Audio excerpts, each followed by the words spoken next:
Caso Bizarro é um podcast criado por uma Bonafé que fala sobre casos peculiares que já aconteceram ao redor do mundo. E agora você também pode apoiar na Aurelo. Por R$9, os apoiadores terão uma série de benefícios, como episódios extras, uma live interagindo com vocês, participação do quadro Monstro de Infância, envio do Caso Bizarro em áudio, acesso a um grupo para comentar bastidores, entre outros. Para começar a apoiar, basta entrar em orelo.cc/casobizarro/apoios. Obrigada!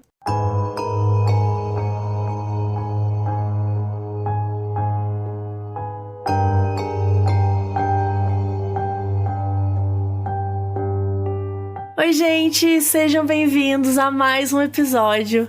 Estou aqui hoje com uma pessoa muito especial, mas muito especial mesmo, que participou do episódio final lá no Modus, lá no Caso Bizarro. A gente leu alguns casos, ouviu. Na verdade, lemos só um caso e ouvimos outros. Foi um pouco... Teve ameaça, teve de tudo. Então, assim, foi um pouco caótico, como sempre é, né, Bel? Sempre é caótico. Toda vez que a gente se junta, assim... O caos persegue. O caos persegue. Deixa eu apresentar. Bel Rodrigues. Olá, Mabê, olá, ouvintes. Olá. Muito feliz de estar aqui no novo projetito da Mabê. Tô muito feliz mesmo. Eu falei isso no último episódio lá que eu fiz do Caso Bizarro no Modus, mas volto a falar, eu sempre sou muito bem recebida e é sempre um momento que a gente se diverte muito e a gente pensa, ué, como assim acabou? Sim. Como assim? Não tem mais 200 casos pra gente ler. Olha, eu acho que um empolgada. dia... Agora que você falou isso, eu vou te ameaçar. Eu acho que um dia a gente tem que fazer, tipo assim, quantos casos a gente aguenta ler? E é isso, ó. Eu topo. Você topa? Eu topo, tá? Eu topo. Ai, Jogou na roda, eu topo. Então eu vou organizar isso aí. Ó, gente, Beleza. vocês estão de prova. Eu vou organizar um dia, eu e o Léo, eu e a gente, Leb. Eu simplesmente te chamei pelo contrário. Eu e a Leb. Reverse. Meu Deus, que surto. Eu e a Bel, vamos... A gente vai ler o contrário, aquelas, né? Não, calma. A gente vai ler quantos casos até morrer. A gente vai ler, tipo... 50 isso. casos A e ameaça realmente não ficou só lá naquele episódio, né? Ela perseguiu aqui. A ameaça é real. E bom, antes da gente começar lendo os casos, eu queria trazer aqui pra gente conversar sobre monstros de infância. Todo episódio eu trago aqui alguém e pergunto qual que era o seu monstro de infância. E é sempre uma surpresa, sabe? Então, Bel, qual é o teu... O que foi o teu monstro de infância? O que... Tipo, a gente sabe que tem várias coisas, né? Afinal, nós crianças dos anos 90... O cadeirudo. Nossa, o cadeirudo foi muito meu monstro de infância. Cara, o cadeirudo eu não supero até hoje, que era uma mulher, tá? Eu acho um absurdo o cadeirudo. Gente, não, sério. Porque toda vez que a gente se reúne, a gente tem que falar do cadeirudo. Cara, eu não sei falar, sério. O cadeirudo é tudo pra mim. Cara, o cadeirudo é assustador demais, assustador. gente. Esses dias eu tava jogando um jogo de terror, eu tava rindo com os meus amigos, que era um jogo muito mal feito. Eu amo jogo mal feito, eu sou assim. Era R$1 na Steam, comprei e tal, a gente tava jogando. Basicamente o jogo são 4 pessoas que estão num colégio e eles precisam fugir da merendeira, que a merendeira era possuída pelo demônio. Ela parece a senhorita Trunchbull de Matilda. Eu amei esse plot. Ela aparece. E ela joga a frigideira na tua cara pra te atordoar. E aí, gente, quando os bonecos estão correndo, eu vejo eles na minha frente, é tão mal feito que ele corre meio curvado. Eu falei, gente, os cadeirudos tudo Meu passando Deus. aqui, meu Deus.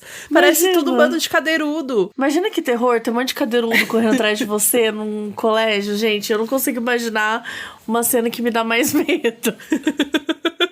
Porque o cadeirudo, ele era isso, gente. Era na rua escura, na cidade do interior. Sim. Sabe? Aquela coisa assim, não tinha como... Eu que sou do interior, eu tenho muito medo. Eu sempre tive medo disso. Eu sou uma criança... Na verdade, eu sou não, né? Foi uma frase um pouco estranha. Eu fui uma criança muito básica, né? Muito, sei lá... Não fui uma criança de muitos medos, sabe? Porque todos os medos eram coisas que me entretinham. Nossa, ficou muito estranha essa frase. Mas, tipo assim, por exemplo, as crianças tinham medo do Chuck, sabe? Eu amava o filme do Chuck já. Sim. Tinham medo do Homem da Mala. Só que eu falava pra minha mãe, nossa, que não faz nem sentido o negócio do Homem da Mala. Vai vir um homem vai me levar numa mala. Eu nem caibo numa mala que já era alta, sabe? Eu nem caibo na mala dele, só se a mala dele for enorme. E eu era muito chata. Eu era uma criança chata, né? Agora parando pra pensar. Ou se você tiver cortadinha. Realmente, só se ele, né, me picar. Porém, eu era uma criança muito chata, porque eu queria ver sentido em tudo. Aham. Né? E não faz. Isso é muito chato, porque acaba com a vibe de todo mundo. Eu era essa criança, infelizmente. Já pensou? A criança chega assim pra você, ai meu Deus, o homem da mala. Não, matematicamente, não tem como ser. Não tem como me levar. Cientificamente. Chata. Vai, eu chata, tinha fala. medo. Uma coisa assim que eu me lembro que eu fiquei realmente com medo quando eu era criança foi do filme O Chamado. Não a instituição Samara, mas sim o filme num todo. Porque o que me assustava mais no filme não era a Samara, eram os olhos dos cavalos. Olha que louca.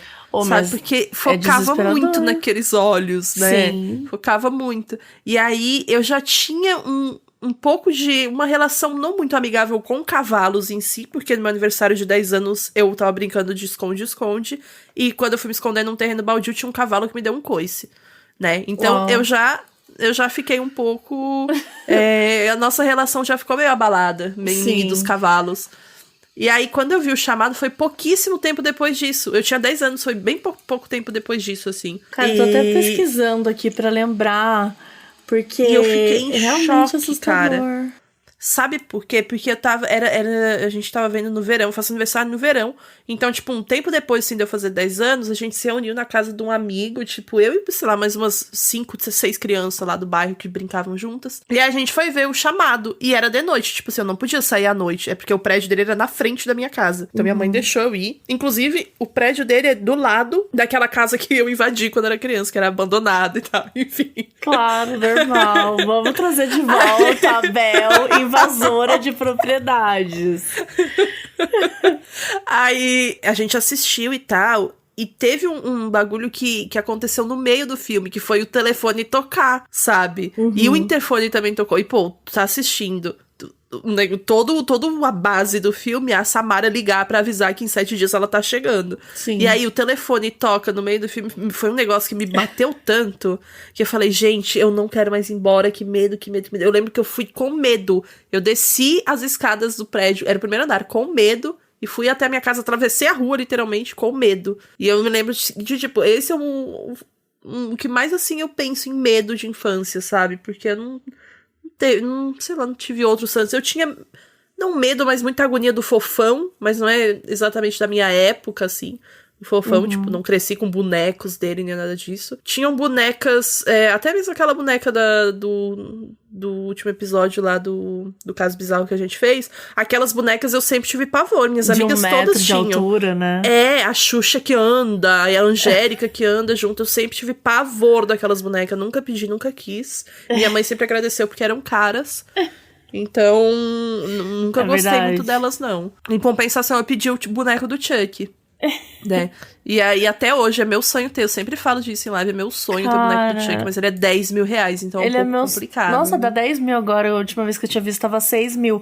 Eu tenho muito sonho, mas gente, não tem condições de pagar 6 mil reais num boneco. Não tem. Tipo... Talvez tenha, também não vou mentir, num momento assim de surto completo, sabe? Mas por enquanto não tô podendo ter esse surto completo. Eu gosto de falar que eu quero ele também, porque vai que um dia alguém ouve, né? Vai que um dia uma marca aí... Verdade. Vamos fazer um publi, eu te dou o boneco do Chuck. Pronto, tá ótimo, vou fazer o publi. Não, mas falando sério, tipo, eu acho que você deu ótimos exemplos. Confesso que eu ainda tô muito grilada com o cavalo do Chamado. Porque, sei lá, eu não tinha lembrado dele, né? Eu fui pesquisar aqui agora e, gente, é um olho muito creepy, assim. Realmente é um olho que te chama, ele né? Ele fica contigo, sabe? E ele não, assim, tipo, ele não te aterroriza, mas ele te dá uma sensação, uma tensão, uma sensação, que é o que eu gosto em filmes de terror. Eu não gosto de filmes de terror com jumpscare, nem jogo, nem nada com jumpscare. Eu gosto daqueles jogos e filmes que te deixam numa sensação de que a sua vida vai acabar se você continuar vendo, entendeu? Sim. Você nunca mais vai esquecer daquilo e tá desgraçado a sua cabeça pra sempre. Traumas. E eu gosto desses. Você tocou num ponto que é interessante mesmo. Muita gente fala da Samara e tal, saindo da televisão. Mas, gente, vamos falar sobre a instituição Você Vai Morrer em 7 Dias? Que é o lance da premonição, que é o lance de te dar a ameaça, o aviso. De uma ameaça, um aviso, e aquela coisa que, tipo assim... E aí passa 7 dias, cara, tudo que acontece, você vai ficar meio, tipo, puta, é agora que eu vou morrer. Não, vou ficar parado, vou ficar fechado no meu... Sabe, tipo, eu acho que é o terror mesmo psicológico, né? É horrível, gente, meu Deus. Imagina você saber a data que você vai morrer. Sempre que fazem aquela pergunta do você prefere saber quando ou como você vai morrer. Eu sempre falo como. Que se eu falar quando, gente, Deus me livre. Eu preciso Acabou saber ali, quando. entendeu? Eu preciso saber tá quando. Maluca, maluquice, gente. Tá doido. Porque o como, nossa... Eu nunca mais ia fazer nada daqui. Nossa, é muito louco isso. É que é muito louco, porque se você fala assim, você vai morrer afogada. Sei lá, eu nunca mais entraria num mar, entendeu? Numa piscina, numa banheira, num banho. Nunca mais tomo banho. Nunca mais. E aí é complicado, sabe? Porque se eu vou morrer afogada, já vai acontecer de qualquer forma. Então, em algum momento eu vou esquecer. E se for afogada enquanto eu durmo com o meu próprio vômito? São coisas que passam pela minha cabeça também. Coisas bem perturbadoras que passam pela sua cabeça. E falando em perturbadoras, né? Vamos pros casos, né, gente? Porque não tem nada mais perturbador do que a história das pessoas. Eu já vou contar aqui, gente, já vou começar com um caso que é intrigante. Vamos lá. O Homem Misterioso. Oi, Mabê, convidados. Então, oi pra Belzita. Olá. Vocês estão bem? Espero que sim. Meu nome é Débora. Olha, Débora, sendo bem honesta, bem, eu não tô. Mas vai melhorar, né, amiga? Vai melhorar, que bem também é meio complicado de falar, né? No dia 4 de outubro. Dia 4 de outubro, exatamente. A gente, só pra deixar aqui vocês um pouco contextualizados, estamos aí entre o primeiro e o segundo turno. Quando vocês estiverem assistindo esse episódio, já saberemos quem é o presidente do Brasil. Mas nesse momento, já sabemos também quem é o presidente do Brasil, né? Mas estamos aqui um tanto quanto ansiosos para esse momento. Então, essa é a sua resposta, Débora. Mas vamos que vamos. O caso da Débora aconteceu na Chapada dos Veadeiros em 2015. Eu adorei que começa assim, porque é uma viagem que eu tô planejando fazer pra comemorar meus 29 anos, né? No início do ano que vem. Então, se ela já começa falando de um caso bizarro lá, eu tô bem ansiosa pro resto.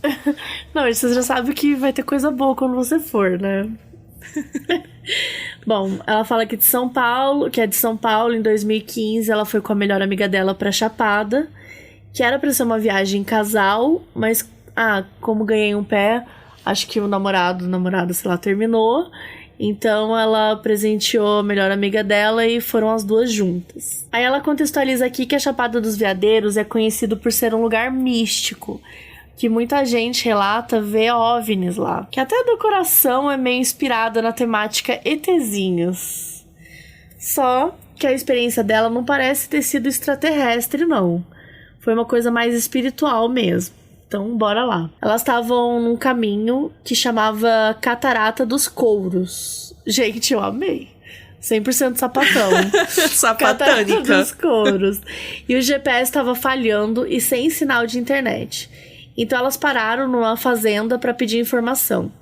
E lá é comum servir almoço nessas fazendas próximas às cachoeiras. E o senhor que deu as coordenadas, né? E ela conta que as coordenadas foi assim: segue em frente que você vai ouvir o som, afinal uma catarata. Nossa, ele foi... ele tirou com a cara dela ali, eu senti um ironia, um deboche. Rolou um debochezinho. Mas esse mesmo homem aí já passou o preço do almoço e falou que o filho trabalhava na catarata. E daí eles combinaram de almoçar lá e beleza. E daí elas combinaram de almoçar lá e foi. Até aí tudo bem. Já pensou se o caso bizarro é que, na verdade, o filho e ela tiveram um caso? Um lance? E aí ela muda toda a vibe do episódio Caso Bizarro?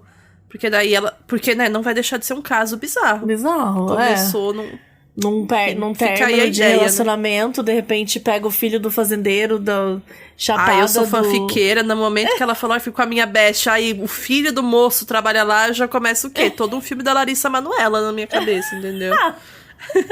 Ai, meu Deus, eu amei. Bom, vamos ver, né? Vamos continuar ouvindo pra ver se é uma história de romance. Chegando lá, já encontramos o filho dele e perguntamos se precisava de guia pra fazer o passeio. Ele falou que não, então entramos na trilha. Passamos por um grupo que estava com guia e só estávamos esperando eles passarem de lugar, mas o guia achou que a gente estava se aproveitando do tour sem pagar e foi super grosso com a gente. Então, passamos super rápido, ficamos mantendo uma distância. E ficar prestando atenção nisso, né, de manter uma distância do cara, fez a gente se perder na trilha. Mata fechada, sem sinalização, e todo o caminho errado dava numa ribanceira enorme. Estava muito perigoso. Mesmo acostumadas com trilhas, começamos a ficar com medo.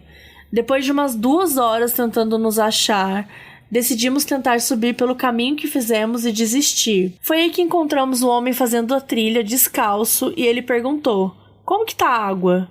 Eu respondi que a gente não chegou até a queda, que a gente se perdeu e desistiu. Ele disse que estava super perto e que ia nos ajudar, e assim o fez. E mais, perguntou se eu nadava bem, eu falei que sim. Então ele entrou, né, na água e se ofereceu pra ver primeiro se estava perigoso. Então ele entrou, disse que estava puxando e me orientou a não ir para a parte mais funda. E ele ficou ali com a gente. Me ensinou como ver a mudança da cor de água em caso de chuva iminente. E realmente, em determinado momento, a cor da água mudou e decidimos voltar. Segundo ele, daria tempo certinho de terminar a trilha. Agradecemos e subimos a trilha de volta e realmente começou a chover assim que chegamos no carro. Quando seguimos pra fazenda, quem tava lá pra almoçar? Ele, o nosso herói.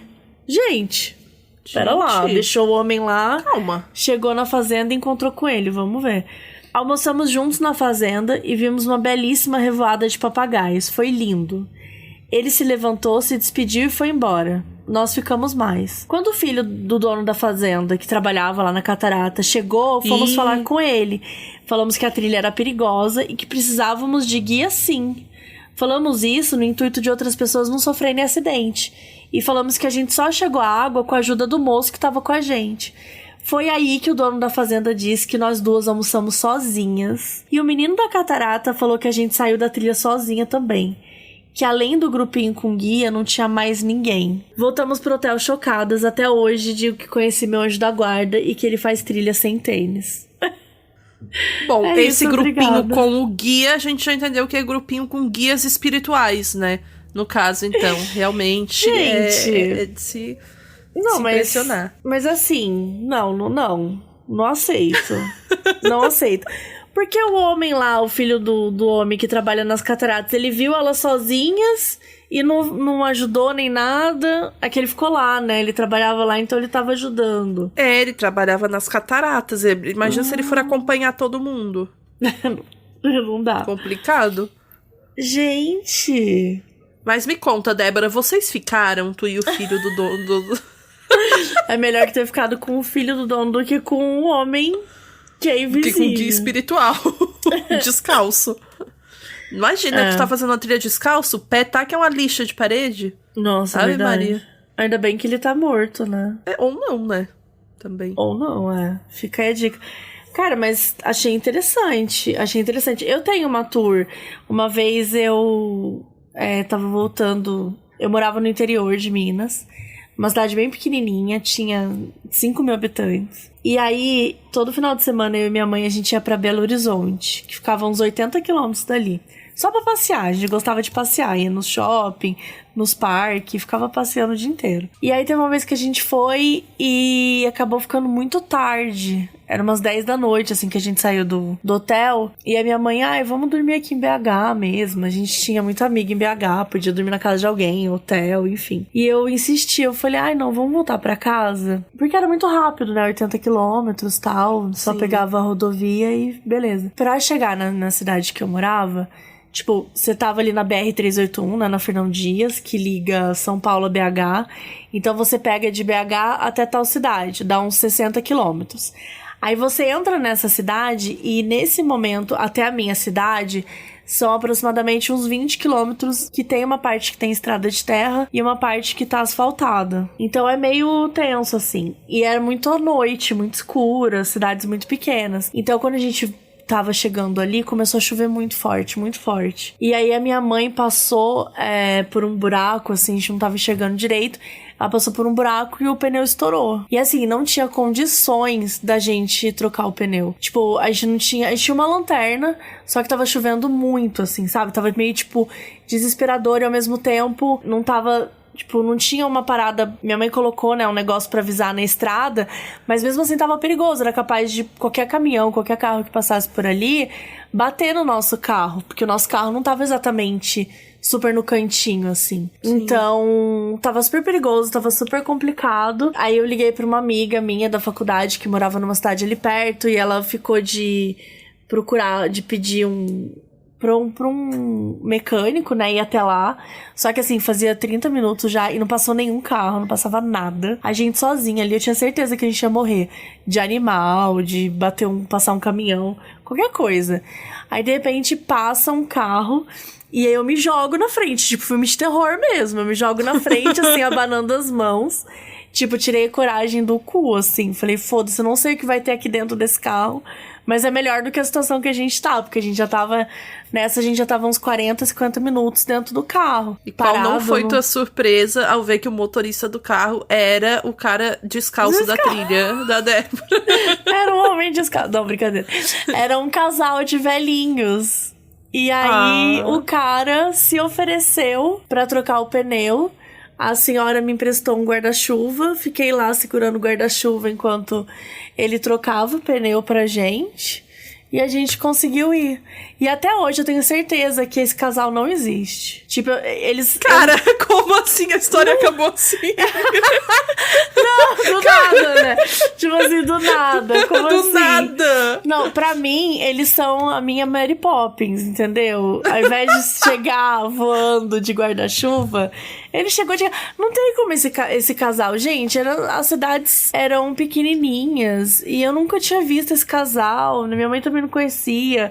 Esse casal não existe. Eles foram colocados ali pra ajudar a gente. É com isso, esse gente. Intuito. Realmente eu tô bem surpresa com esse final, esse desenrolar da história.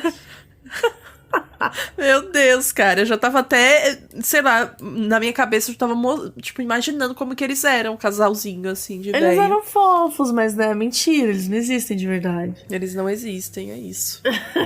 Bora pro próximo caso? Bora. Gostei que o nome do caso 2 é Festinha no Cemitério, né? Normal, Vamos lá, então, vamos lá. Meu nome é Andresa, tenho 29 anos e moro em Guarulhos. Oi, Andresa. O relato que eu vou contar aconteceu com a minha mãe no final dos anos 90. Eu já tenho medo, gente. Anos 90, pra mim, é um filme de terror inenarrável, assim. Eu tinha uns 5 anos na época e morava em Mairiporã? É, uma cidade pertinho daqui de São Paulo. Mairiporã. Ela falou que é próximo de Guarulhos e dentro da região metropolitana de São Paulo. É onde os ricos moram. Eles têm os sítiozinhos, as casonas, assim. Informação. Eu não fazia ideia da existência desse lugar. Minha mãe trabalhava no cemitério Jardim da Serra. Fica na Estrada da Roseira, em Mairiporã. Eu tô falando certo? Mairiporã? É, Mairiporã. Ah, tá. Ela atuava no setor administrativo. Cuidava de toda a parte burocrática, velório, papelada e afins. Minha mãe sempre teve uma sensibilidade espiritual muito grande. Na verdade, ela é meio médium. Normalmente, ela vê muitas coisas. Esse relato é só um de muitos que ela já viveu. Vamos Mais lá. ameaça. Mais ameaças, é. Mais um dia normal de trabalho no cemitério. Chega o corpo de uma mulher chamada Rosemary, aparentemente de uns 50 e poucos anos, que foi a óbito por decorrência de problemas cardíacos. O viúvo chegou junto com os filhos no mesmo momento em que o carro fúnebre chegou com o corpo, por volta das 7 horas da noite, para que os funcionários da funerária pudessem preparar o corpo para o velório, que aconteceria a partir das 10 da noite. Os funcionários da funerária foram preparar o corpo para o velório. A mulher estava com um vestido longo e preto, maquiada, com colar e brincos. Estava com um sapato escarpin preto da Jorge Alex. É assim, fala que é isso, é uma marca de chique. Nunca ouvi falar também. Eu tô Parece com medo de ser ser Jorge Alex, sei lá, um negócio assim. Mas enfim, é Jorge, não é George, então, né, vamos de Jorjão mesmo. Vamos de Jorjão. Minha mãe comentou que nem parecia que a mulher estava morta, de tão bem preparado e arrumado que o corpo estava. Mas, pelas regras do cemitério, era proibido enterrar os corpos com acessórios e sapatos. Apenas as roupas eram permitidas. Então, os funcionários da funerária retiraram os acessórios e os sapatos da mulher. Minha mãe pegou uma caixinha para colocar os acessórios e os sapatos e guardá-los dentro de um armário até que acabasse o velório. O velório teve início por volta das 10 da noite e é claro que viraria noite, para que todos os familiares se despedissem. O enterro seria logo pela manhã. Minha mãe disse que estava bem cheio e o local tinha até um violinista. Cara, que bizarro. Minha mãe e uma colega de trabalho, a Tatiana, tiveram que ficar no escritório até o fim do sepultamento. Então ficaram terminando alguns trabalhos, preenchendo papeladas da falecida enquanto o velório ocorria. Até aí tudo bem. Em um certo horário, ela não lembra exatamente a hora, né, que aconteceu, ela e a Tatiana ouviram um barulho de passos, como se alguém estivesse correndo pela sala. E não tinha absolutamente ninguém. Era um barulho super alto, parecendo que estavam correndo de salto alto. Esse barulho ecoava por toda a sala e pelo corredor, onde ficava a salinha do armário com os pertences da mulher que estava sendo velada. A minha mãe e a Tatiana ficaram paradas por alguns momentos, enquanto ouviam aquele barulho e tentavam entender o que estava acontecendo. As duas ficaram em silêncio, com os olhos arregalados, porque não tinha mais ninguém naquele lugar. O velório acontecia em outra parte, onde ficavam outros funcionários do cemitério, e o líder... eu adorei que ela botou assim, outros funcionários do cemitério, o Mauro. É só ele, entendeu? E o líder dos coveiros também tava, o Tadeu. Gente. Também daí ela botou que tem chefe da manutenção geral e etc. Minha mãe então se levantou. Eu acho que é o Mauro, que é o líder dos coveiros, o Tadeu, o chefe da manutenção geral. E outros. Ah, é verdade. Não vamos também ser injusto, né, com a profissão deles. O cargo de cada. Minha mãe então se levantou e saiu da sala na procura de alguém que pudesse estar pregando uma peça nelas. Ela foi caminhando pelo corredor até a saída do escritório. Foi então que ela avistou a luz acesa da sala onde estavam guardados os pertences da mulher. Só que aquela sala ficava totalmente trancada, porque era onde os funcionários guardavam seus pertences também. E minha mãe tinha apagado a luz. Ela abriu a porta e viu que a caixa estava aberta no chão e os sapatos estavam um do lado do outro, em pé, do lado de fora da caixa, virados para a porta. E mesmo vendo os sapatos, ela ainda ouvia o barulho de salto alto. Imediatamente, a minha mãe pegou os sapatos, chamou um dos funcionários da funerária e pediu para que colocasse os sapatos na mulher. No mesmo instante, o barulho cessou. Gente, tô toda arrepiada, não vou nem mentir. A minha mãe conta essa história dando risada, enquanto eu fico morrendo de medo. Dá pra perceber que esse espírito era absolutamente materialista e queria ser enterrado com os sapatos super caros da Jorge Alex. Um beijo enorme. Gente, tô pesquisando aqui esse Jorge Alex aqui. Ah, não achei uma bota aqui de 150 reais. Não deve ser alguma mais chique, deixa eu ver. E é anos 90 também, né? Ah, é verdade. É anos 90, então... Aparentemente... Olha, tem uma bota aqui de 900 reais, Jorge Alex. Eu acho que foi essa. Realmente... Eu acho que foi... O sapato Scarpan. O sapato Scarpan. Gente, Scarpan. Que surto foi o Scarpan no Brasil. Gente, esse daqui me deu medo, viu? Esse aqui eu achei tudo. Sim, porque calçou e aí parou, né? Sim. Quer dizer... E tem todo um negócio de ouvir os barulhos, de lá tá acesa a luz, ela tinha deixado apagada, né? Porta fechada, trancada e tava aberta. Todo um... e eu assim, eu queria ser enterrada com Jorge Alex. Se eu fosse enterrada, que eu quero ser cremada, mas se eu fosse enterrada, eu ia querer ser enterrada com minhas botas chiques, você não ia? Ah, eu ia querer ser enterrada com meus Nike, que foram caros. Eu falei, olha, vamos comigo junto pra vala. Vai o meu Nike, vai meu celular, a mais materialista possível, né? O meu sofá. Gente, meu sofá foi caríssimo. Nossa, o meu sofá também. Cara, minha cadeira... Aí, minha cadeira que eu estou sentada nesse momento, gente. Eu nem terminei de pagar ainda. Então, essa Pelo cadeira amor é de isso. Deus. Tem que ser enterrado com a cadeira. Isso. Eu acho que é isso. Sei lá, gente. Conta aí o que vocês enterrariam com vocês. Tranquilinho, tópico tranquilinho de conversa. E bora pro próximo caso, que esse aí... Um pouco materialista, né, Andresa? Mas gostei, acho que é isso. Essa vibe aí. Ah, mas só uma coisa. Achei muito legal que a mãe dela trabalha num cemitério E ela trouxe aqui que tem bastante coisa pra contar. Ou seja...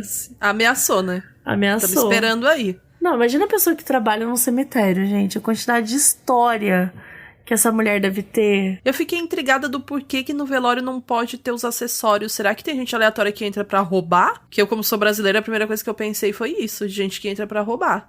Mas como você não pode ter os acessórios no corpo dela? Porque ela falou ali que, tipo, era...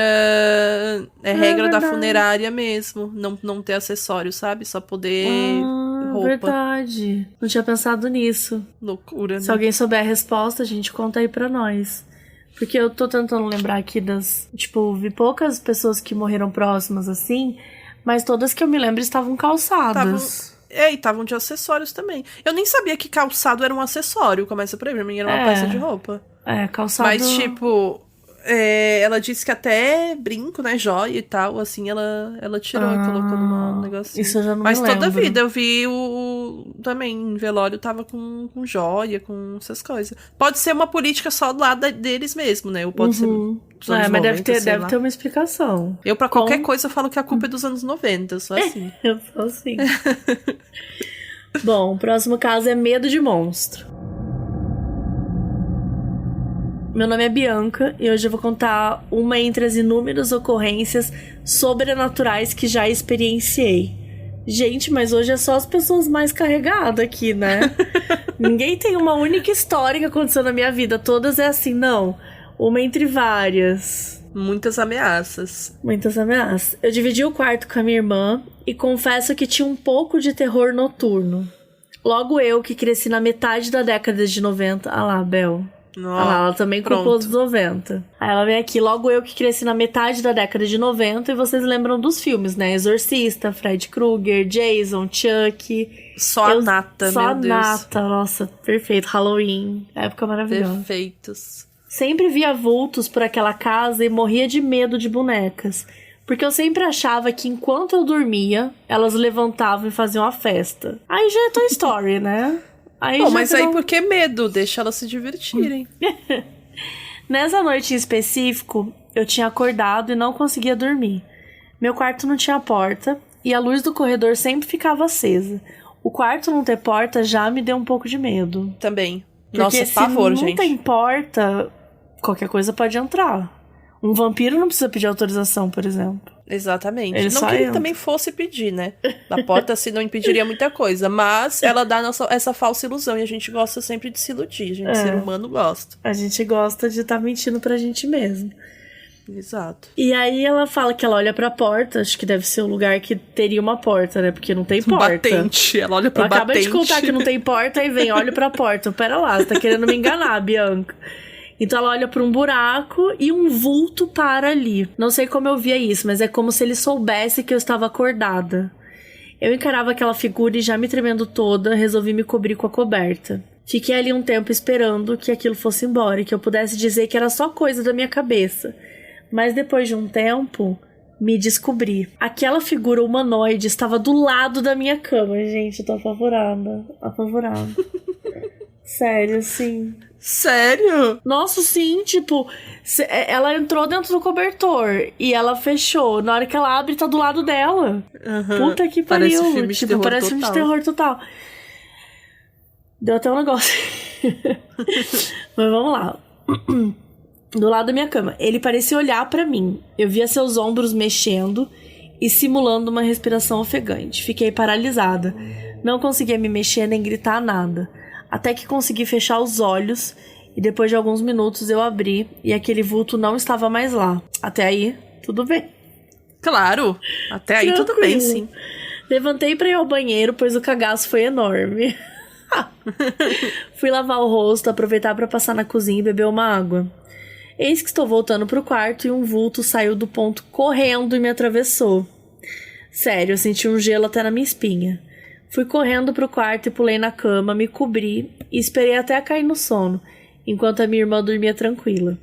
Hoje não vejo mais essas coisas, mas fui muito atormentada por esses vultos até a minha adolescência. Em breve mandarei mais relatos. Um beijo. Mais ameaça. Mais ameaça. Nossa, Bianca, mas assim... Puxado, hein? Até a adolescência, cara. Mas parece que é muito mais um medo dela, né? Desses filmes, assim, dessas coisas, do que um vulto de verdade. Me pareceu, pelo menos, por ela ter falado dos filmes. Que mas quando o negócio ela abre, de ter atravessado ela, né? Que ela sentiu um gelo na espinha, sei lá. A cabeça da gente também é muito doida. A cabeça da gente dá um medo, assim. Não tô duvidando de você, ok, Bianca? Apenas dizendo que o jeito que você tá falando, até pelo início aí que você contou que você tinha esse terror aí noturno, pode ser que seja um medo que tá te fazendo, né? Ver essas coisas. Ou que te fez ver essas coisas. Porque eu tinha muito isso quando eu era nova. Pra mim era tipo assim, se eu tô pensando, eu ficava assim, não posso pensar que essa porta vai abrir a qualquer momento. Não posso pensar, sabe? Eu ficava desse jeito, assim. Sim. Então eu ficava meio que alimentando esse terror dentro de mim. Não de propósito, claro. Porque eu tava com medo.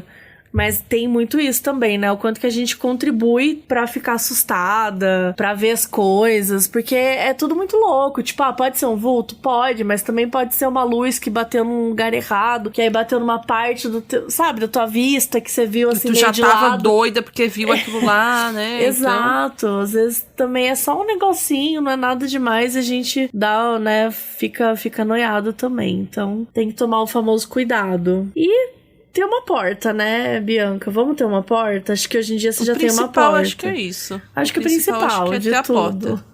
Como diria... não, mas acho que é do outro caso que a gente leu lá no Modus. Da menina que padronizava tudo. É isso, tem que ter método, tem que ter uma porta, tem que ter um protocolo, tem que ter uma portinha. Senão não dá. Bora pro próximo caso aqui. Título, um vulto? Fica um questionamento. Me chamo Carla, vim contar um dos casos que já vivi até hoje. Mais uma vez, né? Vim contar um dos casos, né? Ela não disse se são 500, se são 30, se são 10. Ela disse um dos, que implica que ela vai voltar também, tá, gente?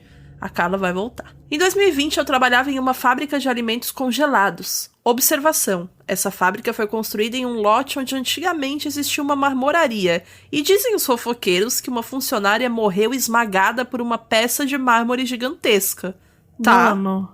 Ok, começou leve. Nessa fábrica, meus colegas de trabalho diziam ver vultos com certa frequência. Sentir calafrios e até ver objetos levitando ou sendo jogados no segundo andar. Nunca presenciei nada lá. Que bom. Um dia, pra pagar as horas que eu devia, eu fiquei sozinha até tarde trabalhando. Com o cu na mão e sem supervisão, coloquei Rihanna no talo no celular porque eu tava morrendo de medo de ouvir e ver qualquer coisa. Acho que eu nunca corri tanto pra finalizar um trabalho e ir embora. Eu gostei que ela já colocou, né, a sessão ali de descarrego, já começou com a Riri mesmo, Sim. que já começou a se proteger ali naquele momento. Porque a Rihanna traz uma proteção, né? Traz, com certeza. Só a menção do nome dela já me sinto um pouco mais protegida e abençoada. Até aí tudo bem, né? Ela botou. Depois ela falar que uma funcionária morreu esmagada por um mármore, ela disse até aí tudo bem, não vou conseguir. Acontece que em fevereiro de 2021, mudamos para um novo endereço. Neste novo local, diziam que era uma antiga fábrica de velas que pegou fogo. Será que isso é ruim? Não sei. O galpão era medonho, minúsculo, abafado. Era velho, caindo aos pedaços, mas o aluguel era mais barato. Posso pedir uma coisa? Parece aquele áudio. Como é aquele áudio mesmo que é xoxo, capenga, manca, anêmica, frágil, inconsistente. Mas era mais barato, né? Por favor, Dantas, coloca esse áudio agora, por gentileza. Xoxa, capenga, manca, anêmica, frágil e inconsistente. O galpão era medonho, minúsculo, abafado, velho, caindo aos pedaços. Mas o aluguel era mais barato. Pelo amor de Deus, imagina esse galpão. Não dá. Se encontrasse a Annabelle lá, ela ficaria até feliz, né? Porque Exato. Pelo menos é sinal ela de que alguma coisa dali. Vamos lá. Já no primeiro dia que eu cheguei no galpão, senti algo ruim. Por que será, né? Um sentimento de, às vezes, estar sendo observada. Até que um belo dia, por volta das 10 da manhã, uma colega deu um grito do nada e começou a xingar, dizendo para um outro funcionário: para com essas brincadeiras. Ela tinha sentido alguém puxar a sua camisa pelas costas enquanto escutava alguém chamando seu nome. Quando se virou, não tinha ninguém perto. Ela foi até o bebedouro pegar água para se acalmar e disse: tem alguma coisa errada acontecendo aqui. Seguimos o baile pensando que era mais uma brincadeira só pra descontrair o ambiente e assustar o resto da galera. Pior que devia ser foda acreditar, né? Porque se o galpão já é naquele estado, devia ser foda acreditar em qualquer coisa. Tudo ia ser brincadeira. E eu amei que é muito cena de filme, tipo assim, a pessoa... Gente, tem alguma coisa errada acontecendo aqui. Quer dizer, a pessoa já tá avisando e a galera continua lá, continua de boinha lá. Não, ela tá brincando, gente. Um tempinho antes de sair pro almoço, eu me virei pra pegar um produto no freezer e vi no canto do corredor uma figura pálida com uma roupa amarelada, suja, cabelos pretos e grandes e no lugar dos olhos só um buraco preto. A cara não tinha expressão. Me arrepiei completamente. Eu nunca tinha vivido nada igual. Pensei, relaxa, não tem nada aqui, não surta, vai almoçar que hoje a marmita tá boa. Resolvi ignorar e ficar Gente, sério, a pessoa vê um demônio, ela vê um monstro, uma coisa assim. Ah, não, mas a marmita hoje tá boa, né? Prioridades. Ela priorizou aqui também. O CLT, ele não tem folga, né? Ele vê o demônio, ele passa pelo inferno, mas ele precisa comer a marmitinha dele. É que eu acho que depois do estado do galpão, nada mais surpreendia também, né? Os funcionários ter mais tipo... essa. Ah, um lobisomem. Ah, tá bom, vai. Ah, vai. Mais um dia comum aqui. Durante o almoço, todo mundo de boa, comendo, rindo e falando mal das chefes, até que quando voltamos do almoço, uma outra funcionária, ao entrar no vestiário para pegar seu cigarro, falou que não estava se sentindo bem. Voltou para fora completamente pálida e foi logo contando o que viu. Eu e minha outra colega descrevemos o que tínhamos visto mais cedo, e sim, as três viram a mesma mulher pálida em cantos diferentes. Ah, então calma, era uma mulher, porque antes era uma figura. Era uma figura. Agora ela já é uma mulher. É. Todo mundo travou de medo, ninguém queria voltar ao trabalho. Decidi em diante, eu ia trabalhar com um colar com uma ônix pra me proteger e um saquinho com sal grosso e arruda. Sim, jovem mística aqui. Aquele lugar era realmente pesado. Eu vivia com dor nas costas e pescoço. Quando eu fui demitida, fiquei até mais feliz. Olha, eu acho que a gente precisa lembrar aqui que o cadeirudo morava lá, nesse galpão, gente. Não tem nenhuma condição, não assim. tem nenhuma condição. Só o cadeirudo pra aguentar o peso nas costas do pior galpão da história. Carla, que é o nome fictício, né? Que ela pediu pra não falar o nome dela verdadeiro. Carla, o que aconteceu? Vocês saíram de uma fábrica que tinha sido construída numa marmoaria, com uma história horrorosa, pra ir pra uma que pegou fogo, que era uma fábrica de vela. Quer dizer, olha... Gente, que lugar é esse que você trabalhou? Que desespero essa fábrica. Quão irônico é a fábrica de velas pegar fogo, gente. Eu tô até agora naquele momento lá. E eu ainda falei, será que isso foi ruim? Que comentário péssimo, né? Porque é óbvio que foi ruim, mas assim, pô, é uma fábrica de velas. Não, e a marmoaria caiu a mármore também. Então, quer dizer... É uma história... Amiga, eu tô muito em dúvida se é marmoraria ou marmoaria. Marmoraria. Nossa, acho que eu nunca falei essa palavra em toda a minha vida. O que se faz numa marmoraria? Tá aqui no Google.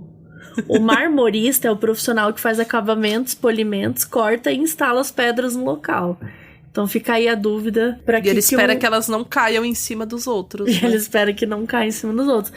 Mas assim, eu tô realmente compadecida com a história dessa moça aqui, gente. É puxado esse emprego aí, viu? Eu também ia ficar só pela marmita, só pelas coisas boas, porque nada, né? Parece que nada mais tá sendo feliz aqui. E nada mais tá abalando tanto também, né? Porque ela já falou que ela voltava com dor nas costas, etc e tal. Já não abalava mais ela. Voltava xoxa, capenga, acadêmica, frágil e inconsistente. Eu amo.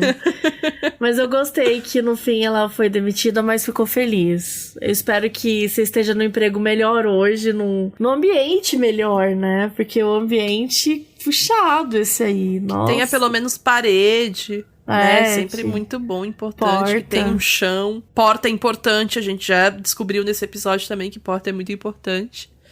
E é isso, né? Toda a sorte do mundo a Carla. Toda a sorte, gente, por favor. Acho que vamos acender uma vela pra Carla. Aí, mas que não, olha, porque a fábrica de vela deixa. Vamos só desejar pra Carla um bom momento aí, uma boa vida. Que tá puxado. Ai, foi isso, Belzita. Foram esses casinhos.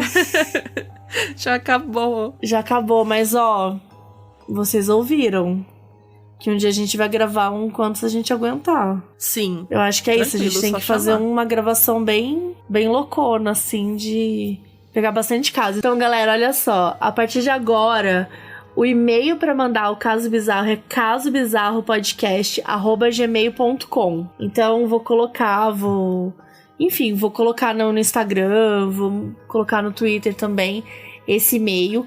Mandem casos novos, mandem tudo aí que acontecerem de mais escafabroso com vocês. Acabei de inventar uma palavra. E eu e a Bel vamos pegar um outro dia e vamos ler aí vários casos. E é isso, né? Vamos bater um recorde aí. É isso. Obrigada. Quer dar um recadinho aí? Mandar um tchauzinho? Queria agradecer pelo convite novamente. É sempre uma honra inenarrável fazer parte aqui. Até porque eu gosto muito do Caso Bizarro, que eu consigo falar sem ser tão julgada assim. Sou julgada, sim. Porém, não tanto quanto eu seria em qualquer outro podcast, sabe? Porque, enfim, olha as coisas que eu comento, sabe? Eu nem preciso me explicar nisso. As pessoas que estão ouvindo já entenderam. E queria agradecer também o espaço, todo o carinho do pessoal sempre. E estarei de volta em breve. É uma ameaça. É uma ameaça. Vou aproveitar a vibe, então vou me despedir me ameaçando. Eu gosto, que a minha assim. comunicação é violenta. Eu gosto aqui. Já terminou de uma forma violenta. E é isso, gente. Até o próximo episódio. Mandem os casos de vocês. E que bom ter você de novo, Bel. Até a próxima. É isso. Tchau, gente. Um beijo.